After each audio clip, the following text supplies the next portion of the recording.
نحمده ونصلي على رسوله الكريم اما بعد اعوذ بالله من الشيطان الرجيم بسم الله الرحمن الرحيم وأذن في الناس بالحج يأتوك رجالا وعلى كل ضامر يأتين من كل فج عميق ليشهدوا منافع لهم ويذكروا اسم الله في أيام معلومات على ما رزقهم من بهيمة الأنعام فكلوا منها وأطعموا البائس الفقير. وأيضا قال الله تبارك وتعالى وَلِلَّهِ عَلَى النَّاسِ حِجُّ الْبَيْتِ مَنِ اسْتَطَاعَ إِلَيْهِ سَبِيلًا وَمَنْ كَفَرَ فَإِنَّ اللَّهَ غَنِيٌّ عَنِ الْعَالَمِينَ. اما بعد، دین اسلام اللہ رب العالمین کا نازل کردہ دین ہے جو انسانوں کے لیے مکمل رہنمائی فراہم کرتا ہے۔ اس دین پر عمل کی صورت میں دنیا کی زندگی میں اللہ کی رحمت، عزت، باوقار زندگی نصیب ہوتی ہے،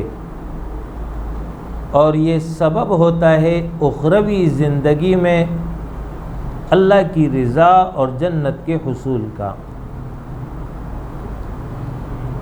دین اسلام میں سب سے اہم عقائد ہیں، اور اس کے بعد عبادات ہیں۔ اسلام کے نظام عبادات میں 4 عبادات ارکان اسلام ہیں۔ ان میں پہلا نماز ہے، دوسرا زکوٰۃ ہے، تیسرا روزہ اور چوتھا حج ہے۔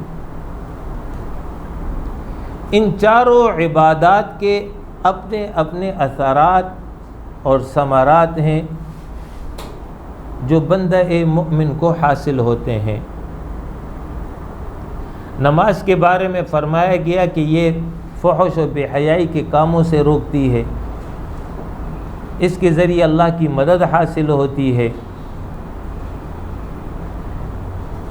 زکوٰۃ کے بارے میں بتایا گیا کہ اس سے مال پاک ہو جاتا ہے، یہ مال میں اضافے کا سبب ہے۔ روزے کے بارے میں بتایا گیا کہ اس کے نتیجے میں تمہیں تقوی حاصل ہوگا۔ حج کے بارے میں کوئی متعین فوائد بیان نہیں ہوئے ہیں۔ جو آیت میں نے آپ کے سامنے قراءت کی، اس میں پہلی آیت میں اس حوالے سے یہ بیان کیا گیا کہ حج کے لیے لوگ حاضر ہوں۔ فائدہ کیا ہے؟ لِيَشْهَدُوا مَنَافِعَ لَهُمْ، تاکہ اپنے منافع کو حاضر ہو جائے اور اپنے آنکھوں سے دیکھ لے، مشاہدہ کر لیں۔ تو حج کے فوائد کثیر ہیں، روحانی اعتبار سے، دنیاوی اعتبار سے، اخروی اعتبار سے، اس لیے اس کے متعین فوائد بیان نہیں ہوئے۔ اور پھر ہر مومن کے اپنے تعلق باللہ کی کیفیت پر منحصر ہے، یہ جس قدر تعلق باللہ ہوگا اسی حساب سے فوائد کثیرہ اسے حاصل ہوں گے۔ جو جس قدر اس حوالے سے کوشش کرے گا وہ اپنے دامن میں بہت سارے فوائد سمیٹ لے گا۔ حج اللہ رب العالمین کی طرف سے ہر صاحب استطاعت پر زندگی میں ایک مرتبہ فرض ہے۔ استطاعت سے مراد یہ ہے کہ اس کے پاس اتنا خرچہ موجود ہو کہ وہ حرم جا سکے اور واپس آ سکے، اور جتنا عرصہ وہاں وہ ٹھہرے اس کے اخراجات اس کے پاس ہوں، اور گھر سے غائب ہونے کی صورت میں اپنے گھر والوں کا خرچہ اس کے پاس موجود ہو۔ یہ صاحب استطاعت ہے، خواہ وہ مرد ہو یا عورت ہو، دونوں پر یہ فرض ہے۔ اور فرضیت کے حوالے سے دوسری آیت جو میں نے قرأت کی اس میں ذکر ہے وَلِلَّهِ عَلَى النَّاسِ حِجُّ الْبَيْتِ مَنِ اسْتَطَاعَ إِلَيْهِ سَبِيلًا، اور اللہ کا لوگوں پر یہ حق ہے کہ لوگ اللہ کی رضا کے حصول کے لیے اس کے گھر کا حج کریں جو اس تک پہنچنے کی استطاعت رکھتا ہو۔ حج کی اہمیت یہ ہے کہ یہ صرف جسمانی عبادت ہی نہیں ہے بلکہ یہ روحانی، مالی اور اجتماعی عبادت بھی ہے۔ یہ بندے کو اللہ سے جوڑتی ہے، اس کے نتیجے میں انسان کے پچھلے گناہ معاف ہو جاتے ہیں اور اس کے بعد ایک نئی زندگی کا آغاز ہوتا ہے۔ آپ صلی اللہ علیہ وسلم کا فرمان ہے کہ جو شخص حج کرے اور اس حج کے دوران نہ تو کوئی فحش کلامی ہو اور نہ ہی گناہ کے کام ہو تو وہ حج کے بعد ایسے لوٹتا ہے جیسے کہ ابھی پیدا ہوا ہو۔ یعنی جو بچہ دنیا میں آتا ہے تو وہ بچہ پاک ہوتا ہے گناہوں سے، تو اس طرح جو ہے یہ بھی گناہوں سے پاک ہو جاتا ہے۔ حج کے مقاصد یہ ہے کہ اس کے نتیجے میں اللہ کی عبادت ہوتی ہے، اس کی قربت انسان پاتا ہے، یہ توحید کا عملی اظہار ہے، اس کے نتیجے میں انسانی مساوات اور اتحاد کا مظاہرہ ہوتا ہے۔ حج انسان کو صبر، تحمل اور ایثار کا درس دیتا ہے، یہ مالی قربانی کے جذبے کو ابھارتا ہے، انسان اپنا مال لگاتا ہے، یہ مہنگا ترین عمل ہے، تو جب یہاں مال لگاتا ہے اللہ کی رضا کے لیے تو یہ اس کے جذبے کو ابھارتا ہے کہ تم انفاق کرو۔ حج امت مسلمہ کے عالمی اتحاد کا ایک مظہر ہے۔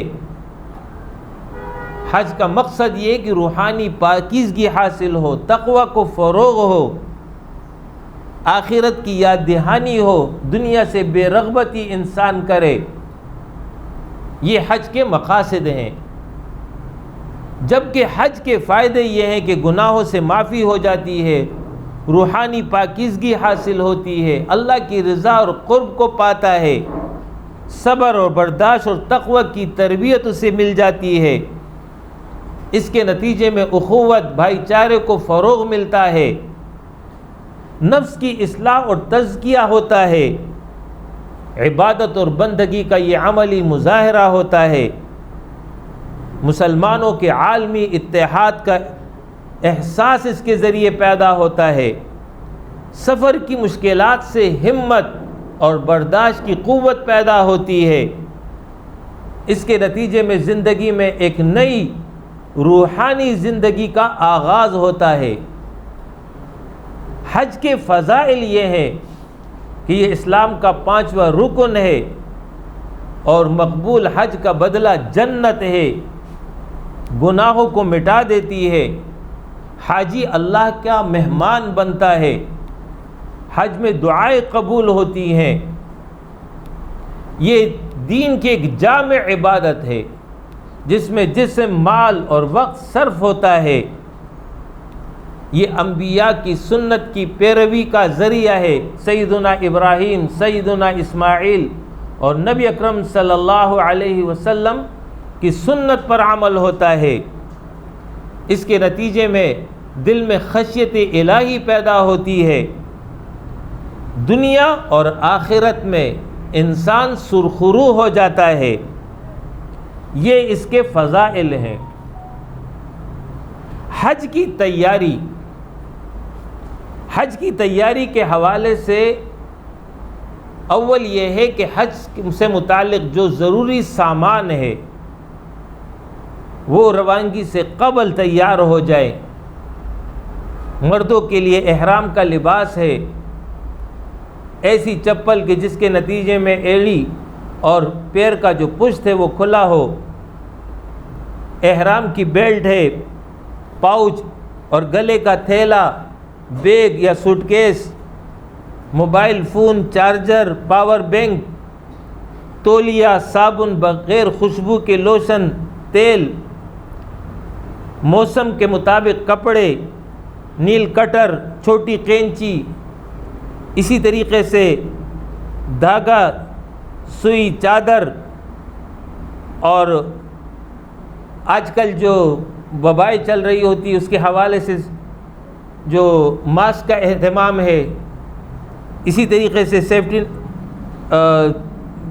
جو اس کے حوالے سے جو مخصوص اس کو نام میں بھول رہا ہوں، سیفٹینائز کہتے ہیں، کیا کہتے ہیں، ہاں، یہ اس کا اہتمام، یہ جو ہے وہ ضروری سامان ہے جو پہلے سے اس کا اہتمام ہو جائے۔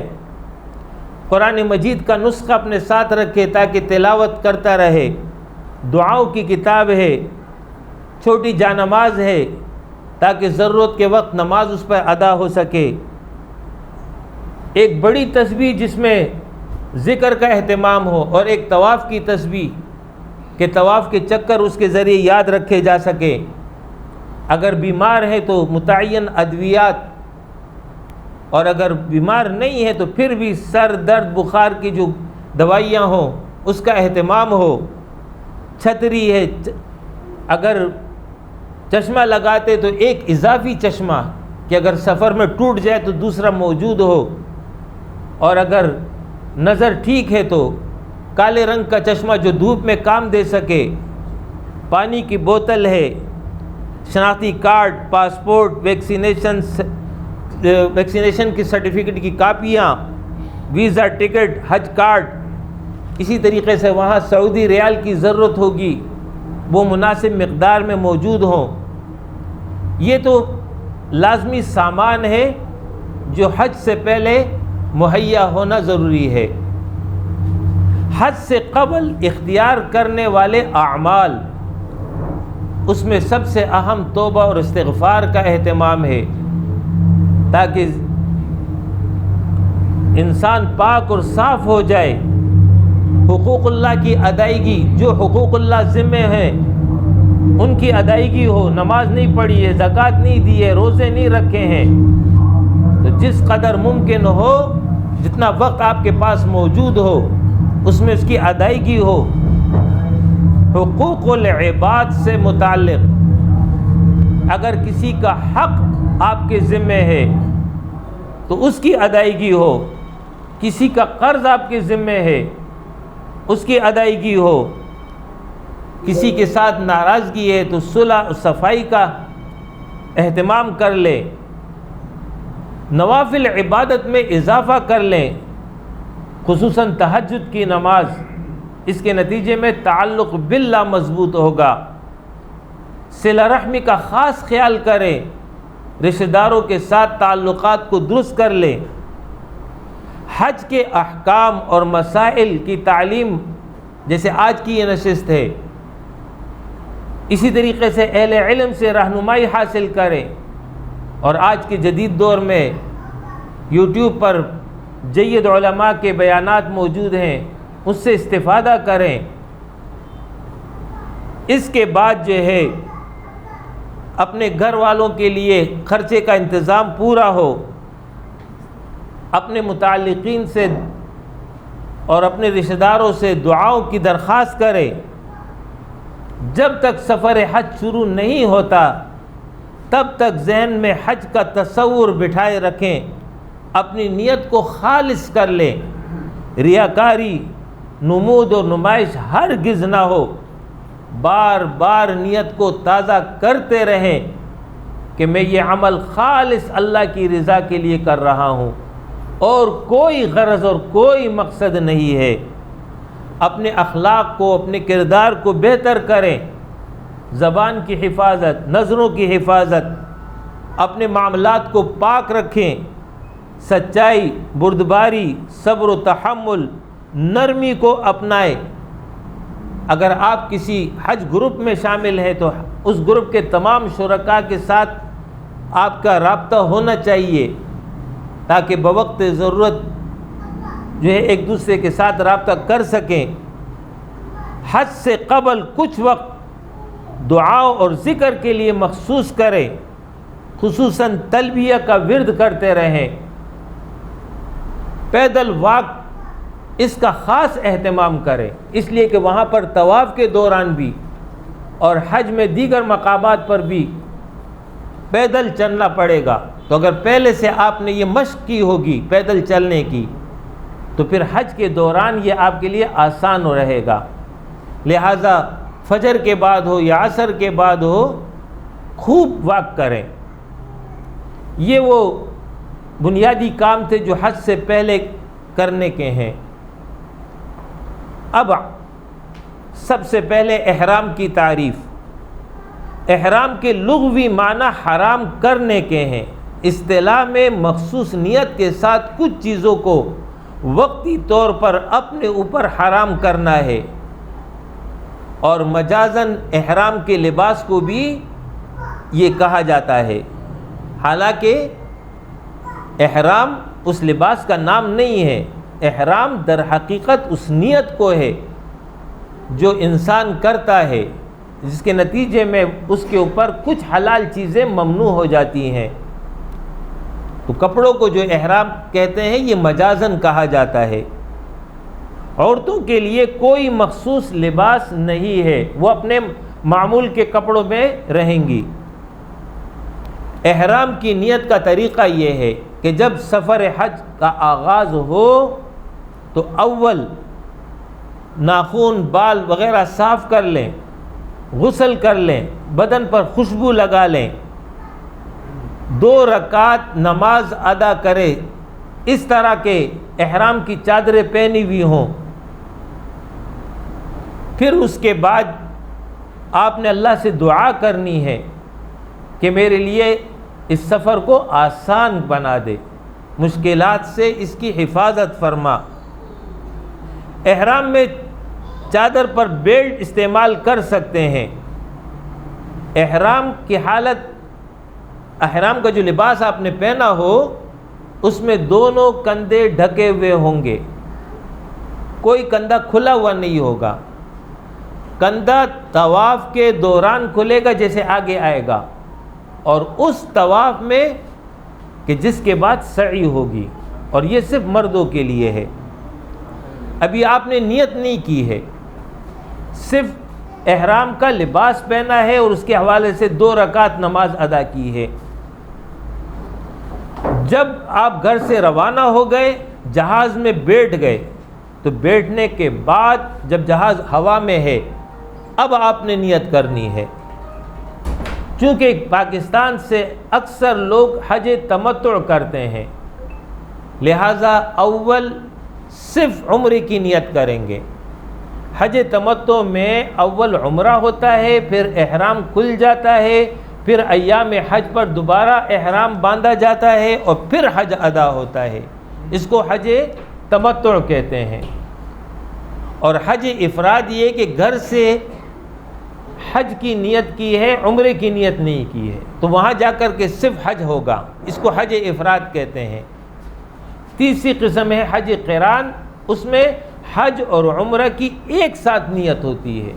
اول عمرہ ادا ہوگا، حلق قصر نہیں ہوگا، احرام کی حالت میں رہیں گے، پھر ایام حج آ جائے تو اسی احرام میں حج ادا ہوگا، اس کو حج قران کہتے ہیں۔ لیکن ہمارے ہاں چونکہ حج تمتع ہے، لہٰذا حج تمتع کے حوالے سے یہ تعلیمات ہو رہی ہیں۔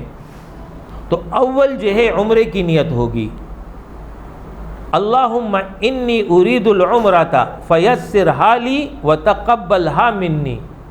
اے اللہ میں حج عمرے کا ارادہ کرتا ہوں یا کرتی ہوں، پس تو اس کو میرے لیے آسان کر دے اور میری طرف سے قبول فرما۔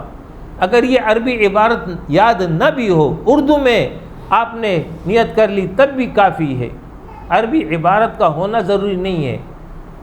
اصل تو دل کا ارادہ ہے، اس کا اپنے زبان سے اظہار کرنا ہے، تو اردو میں بھی آپ نے ارادہ کر لیا تو کافی ہے۔ اس نیت کے بعد آپ نے ایک مرتبہ تلبیہ ادا کرنا، یہ ایک مرتبہ شرط ہے، اس کے بغیر نیت نہیں ہوگی۔ لبیک اللہم لبیک، یہ پوری تلبیہ آپ نے پڑھنی ہے، اور ایک مرتبہ سے زائد یہ سنت ہے۔ اب آپ کا احرام شروع ہو گیا، اب آپ نے مستقل ذکر کرنا ہے، تلبیہ پڑھنا ہے اس سفر کے دوران۔ احرام کے نتیجے میں آپ پر جو پابندی ہے وہ یہ ہے کہ اب سلا ہوا لباس نہیں ہوگا، یہ دو احرام کی چادریں ہیں، اسی میں آپ رہیں گے، موزے نہیں استعمال کریں گے، اسی طریقے سے بنیان نہیں استعمال کریں گے، انڈرویئر نہیں استعمال کریں گے، ہر وہ کپڑا جو بدن کی ہیئت پر سلا ہوا ہے اس کا استعمال اب منع ہے۔ البتہ خواتین جو ہے وہ موزے پہننا چاہے تو پہن سکتی ہیں، دستانے پہننا چاہے تو پہن سکتی ہیں، لیکن بہتر نہیں ہے۔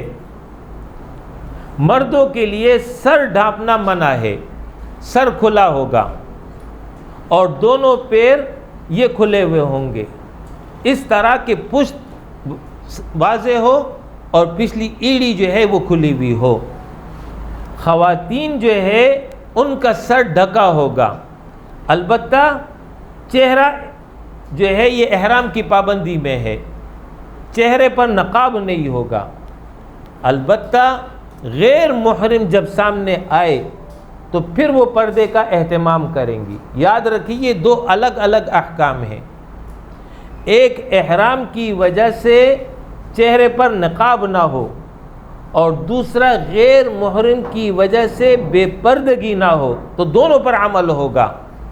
تو صورت یہ ہوگی اس کی کہ نقاب تو نہیں ہوگا، چہرہ کھلا ہوگا، لیکن سر پر ہیڈ نما جو ہے وہ اس طرح بنا ہوا آ جاتا ہے، وہ ہیڈ استعمال کرے اور اس کے اوپر کپڑا ہو۔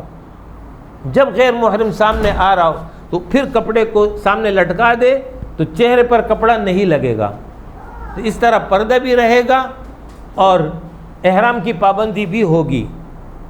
احرام کی حالت میں اب ناخن بال کاٹنا یہ منع ہے۔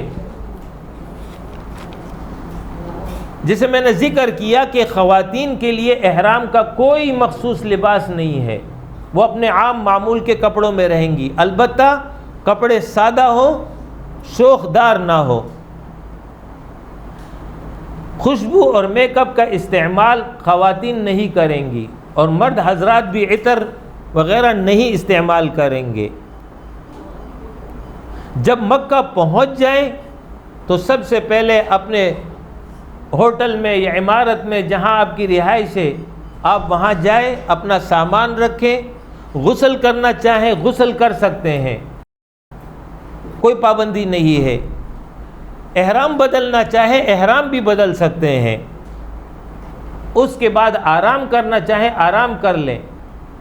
اس کے بعد اب جو ہے عمرے کے لیے مسجد الحرام کی طرف روانہ ہو جائے۔ مسجد الحرام جہاں بیت اللہ واقع ہے، جب اس میں داخل ہوں تو جو مسجد میں داخل ہوتے وقت کی دعا ہے اللہم افتح لی ابواب رحمت، یہ دعا پڑھ لیں اور مسجد میں داخل ہو جائیں۔ خانہ کعبہ پر نظر پڑے تو اپنے لیے خوب دعائیں کر لیں، وقت ہو تو تحیۃ المسجد 2 رکعت تحیۃ المسجد کی نیت سے ادا کر لیں۔ نماز کا وقت ہے، پہلے نماز فرض ادا کر لیں، اس سے فارغ ہو جائیں، اور اگر نماز کا وقت نہیں ہے تو پھر عمرے کا آغاز کر لیں۔ تو سب سے پہلے طواف ہوگا، حجر اسود کے سامنے آ کر کے نیت کریں گے کہ اللہ تیری رضا کے لیے میں طواف کر رہا ہوں یا کر رہی ہوں، قبول فرما۔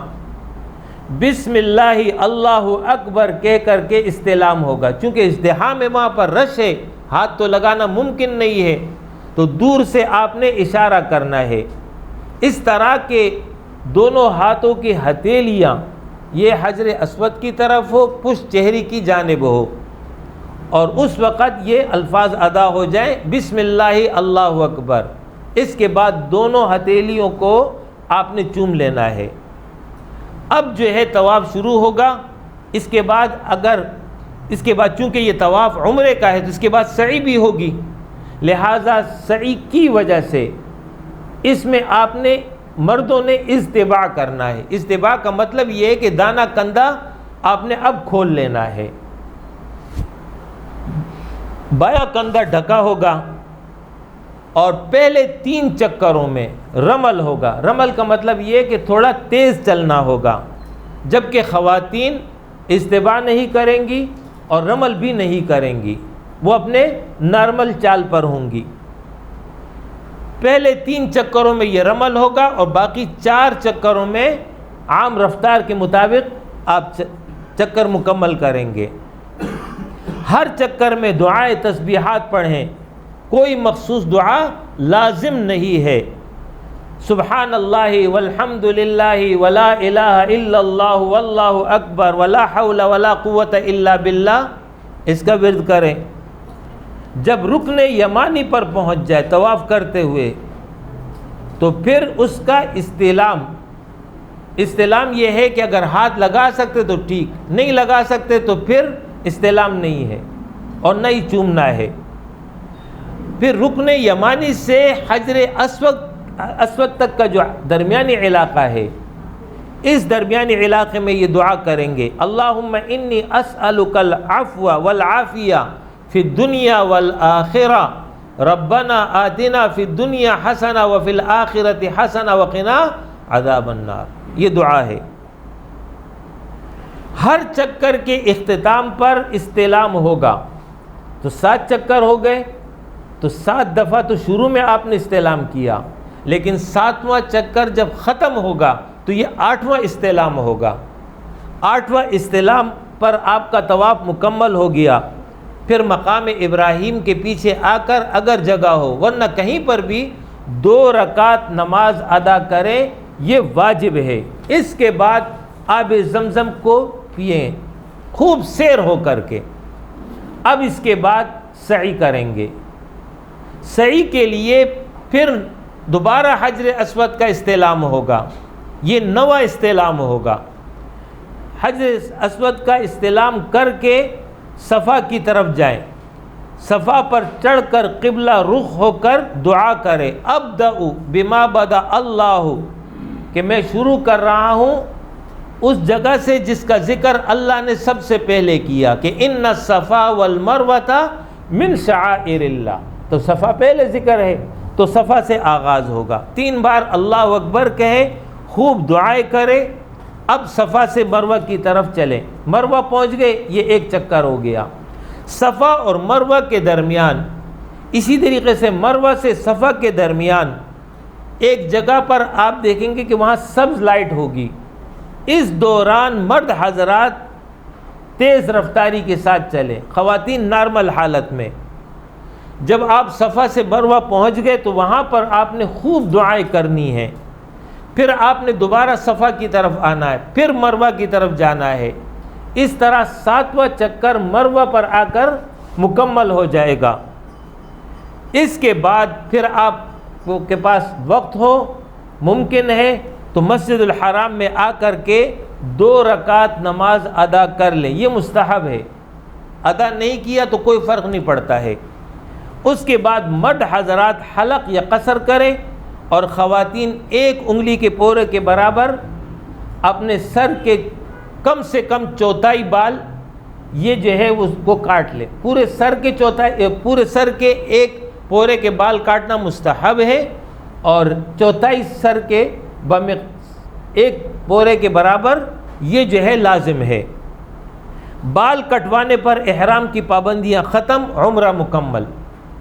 اب اس کے بعد حج کے ایام تک آپ نے جو ہے حرم میں زیادہ وقت گزارنا ہے، نمازیں ادا کرنی ہے، دعا کرنی ہے، ذکر تلاوت اس میں مشغول رہنا ہے۔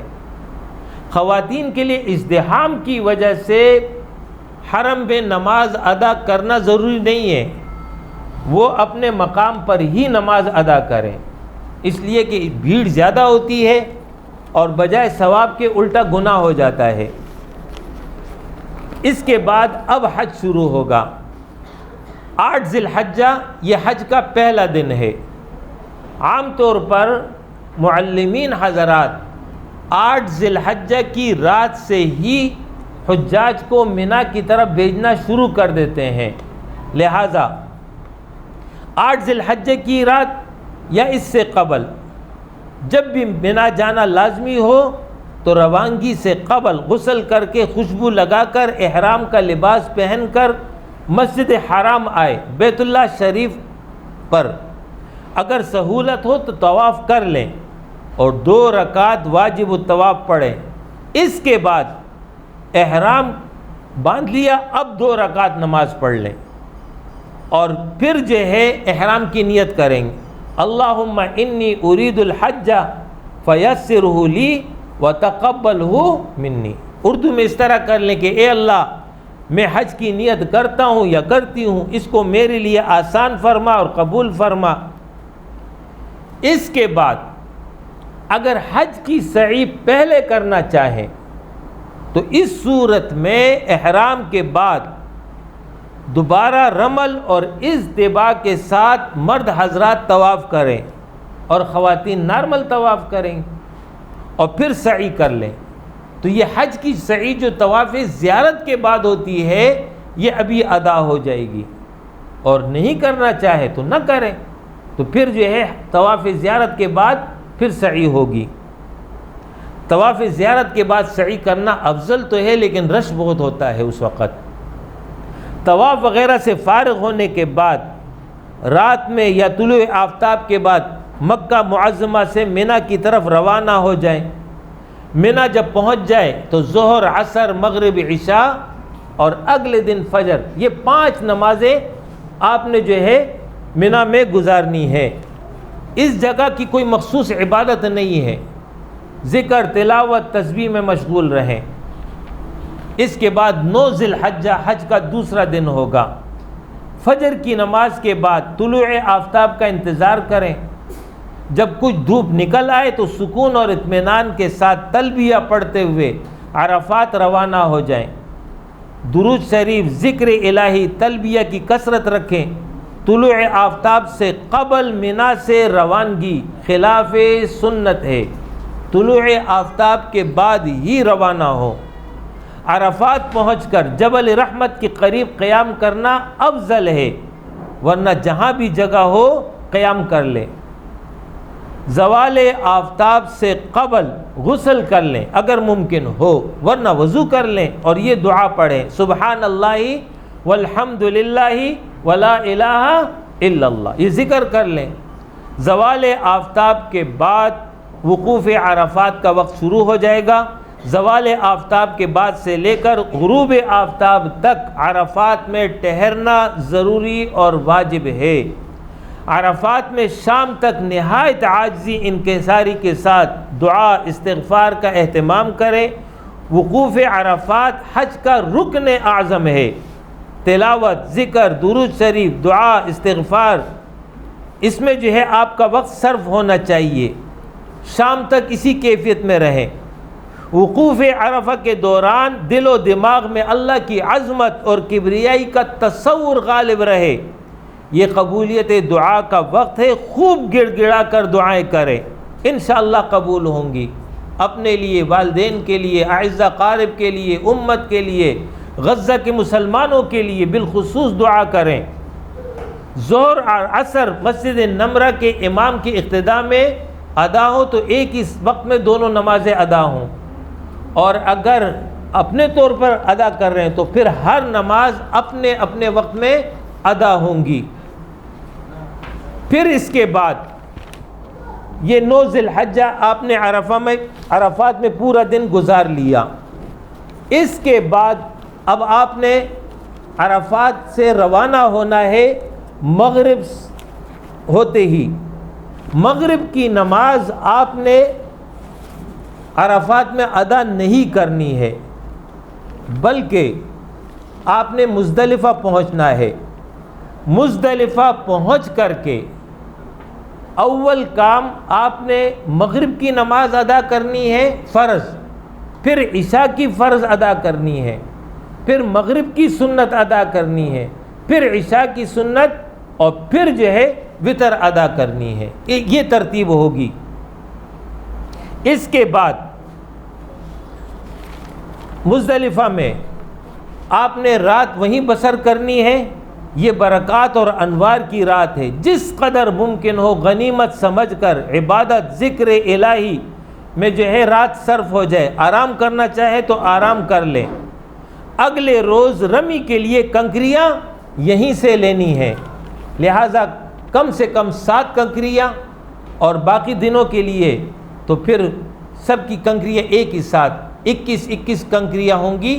تو 21 تیا 43 63 اور 7 یہ کل 70 کنکریاں، اس کو جمع کر لیں. اس کے بعد اب حج کا تیسرا دن شروع ہوگا. رات مزدلفہ میں بسر ہو گئی. فجر کی نماز کی ادائیگی کے بعد وقوف مزدلفہ ہوگا.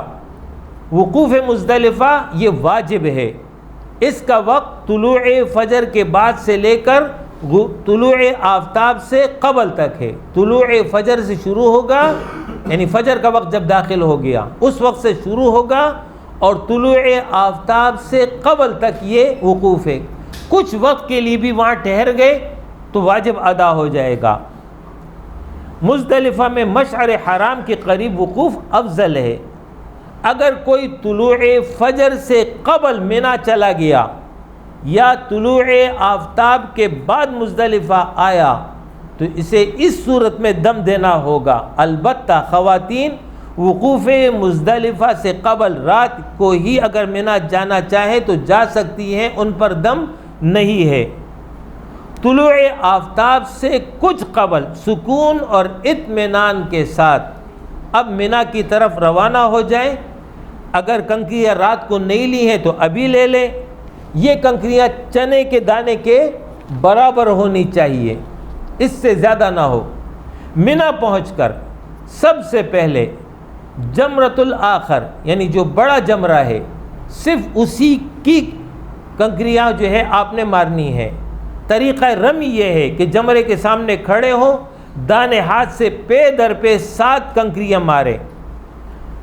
رمی طلوع آفتاب کے بعد سے زوال تک یہ مسنون ہے، اور اس کے بعد سے لے کر اگلے دن یعنی 11 ذی الحجہ کی سے کو جو طلوع صادق ہو رہا ہوگا یعنی فجر کا وقت داخل ہو رہا ہوگا اس سے قبل کسی وقت بھی آپ نے یہ رمی کر لی تو رمی ہو جائے گی.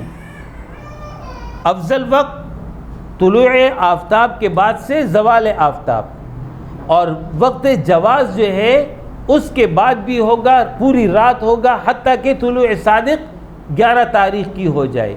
اس سے پہلے پہلے رمی کی جا سکتی ہے. جب رمی سے فارغ ہو گئے اب حج تمتع ہے یا حج قران ہے، تو اس صورت میں قربانی جو ہے یہ کرنا واجب ہے. اور اگر کوئی حج افراد کر رہا ہے تو اس کے لیے قربانی مستحب ہے، کر لے تو ثواب ہے. قربانی جو ہے آپ کے ذمے حج تمتع کی وجہ سے ہے، اور اگر آپ کا قیام مکہ میں اس طرح ہوا کہ منا پہنچنے سے پہلے مکہ میں 15 دن پورے ہو گئے تو اس صورت میں اقامت کے احکام لاگو ہو جائیں گے. تو اقامت کی وجہ سے اگر آپ صاحب نصاب ہیں قربانی کے تو آپ پر ایک اضافی قربانی امام ابو حنیفہ کے مطابق واجب ہوگی. البتہ حج کی قربانی حدود حرم میں ہوگی اور عید کی قربانی میں آپ کو اختیار ہے، چاہے تو وہیں کر لے اور چاہے تو اپنے گھر والوں کو کہہ دے تو وہ آپ کی طرف سے یہاں پر قربانی کر لیں. اور اگر 15 دن سے کم آپ مکہ میں ٹھہرے اور پھر آپ منا کی طرف آ گئے تو آپ پر مقیم کے احکام لاگو نہیں ہوں گے، مسافر کے احکام رہیں گے. تو اس صورت میں عید کی قربانی تو نہیں ہوگی، لیکن حج تمتع کی وجہ سے حج کی قربانی البتہ آپ نے حدود حرم ہی میں دینی ہوگی. قربانی سے فارغ ہو کر مرد حضرات حلق یا قصر کر لیں، اور خواتین جو ہے ایک انگلی کے پورے کے برابر جو ہے اپنے بال کاٹ لیں.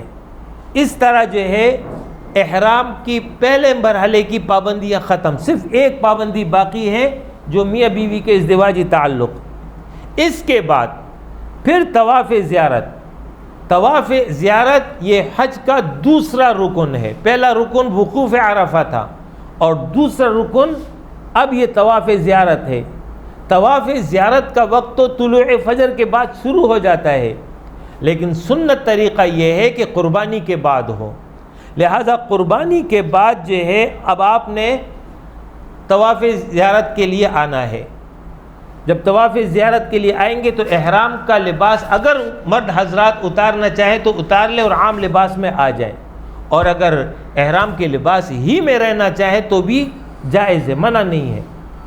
احرام کے لباس کی صورت میں اگر آپ نے سعی پہلے نہیں کی اور اب سعی کریں گے تو پھر استباع اور رمل ہوگا، اور اگر سعی پہلے کی اور اب سعی نہیں ہے، صرف طواف ہے، تو پھر اس صورت میں استباع اور رمل نہیں ہوگا، اور خواتین کے لیے تو رمل اور استباع ویسی بھی نہیں ہے۔ 10 تاریخ کو یہ آپ نے طواف زیارت کرنا ہے، 10 کو نہیں کیا تو 11 کو کرنا ہوگا، 11 کو نہیں کیا تو 12 کو کرنا ہوگا، 12 کو غروب آفتاب سے پہلے تک اس کا وقت ہے، اور 12 کے بعد اگر کریں گے تو کرنا تو ضروری ہے، کسی صورت میں اس کی چھوٹ نہیں ہے، البتہ 12 کے بعد کرنے کی صورت میں دم واجب ہو جائے گا۔ تو 12 کے غروب آفتاب سے قبل یہ آپ نے کرنا ہے۔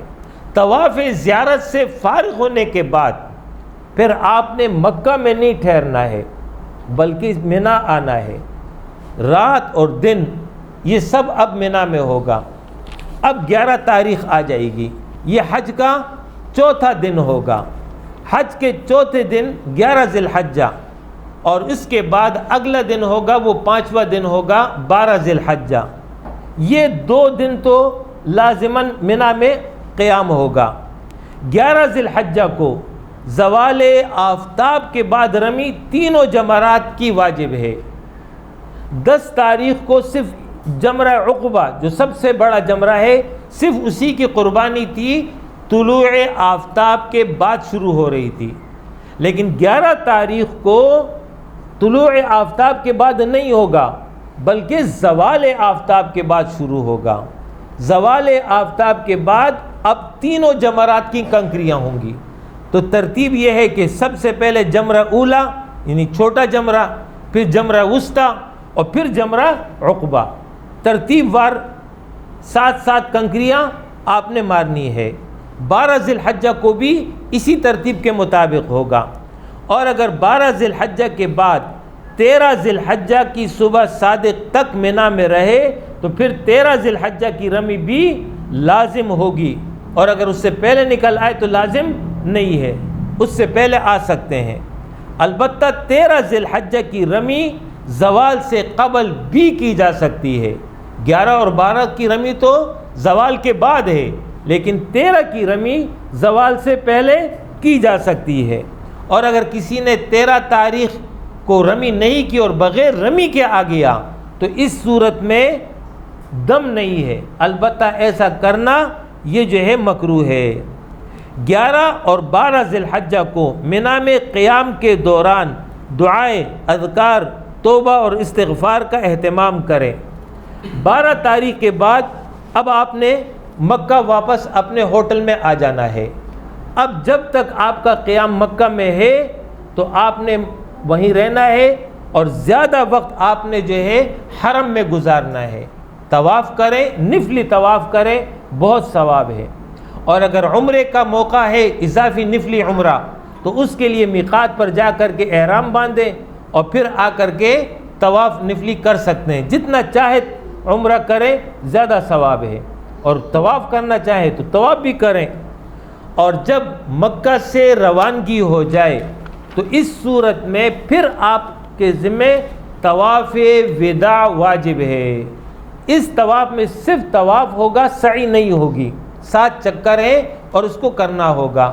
یہ مرد اور خواتین دونوں پر واجب ہے، البتہ خواتین مخصوص ایام میں ہے اور پھر ان کے بعد اتنا وقت نہیں ہے کہ وہاں ٹھہر سکے، ٹکٹ ان کا آ گیا ہے اور ان کو مکہ لازماً چھوڑنا ہے، تو ایسی صورت میں وہ طواف وداع چھوڑ سکتی ہیں اور ان کے ذمے دم وغیرہ کچھ نہیں ہے۔ تو اس طرح جو ہے یہ طواف وداع ہو جائے گا اور طواف وداع پر آپ کا یہ حج مکمل ہو جائے گا۔ بس میرے پاس چونکہ وقت مختصر تھا تو یہاں تک میں نے مکمل کر لیا، اور اس کے بعد جو ہے مدینے کا سفر ہے تو مدینہ پہنچ جائیں گے، وہاں پر مسجد نبوی میں نمازیں ادا کریں، اور پھر جو ہے روضہ رسول پر حاضری ہے۔